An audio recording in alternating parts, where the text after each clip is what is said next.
Before coming to UP, there was a particular health issue I was battling with, and that's glaucoma. I've been detected with it since Hello. last November.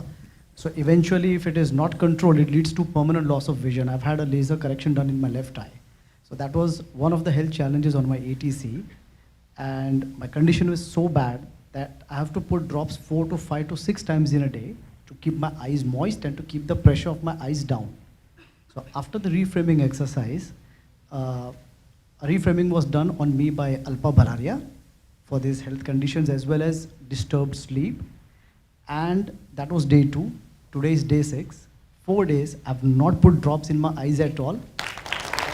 Neither do I put the drops in the night, neither in the day. I still have them in my bags, but my eyes are not at all dry and I don't feel that burning sensation in my eyes which I used to feel each and every day. And that severely impacted my work because I just could not keep my eyes open.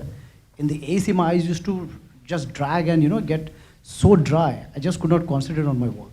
But it's been 4 days and I have not had to put my medications in my eyes at all. So this is the biggest breakthrough which I've achieved.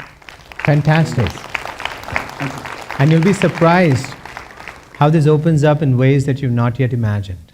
Congratulations. Thank you.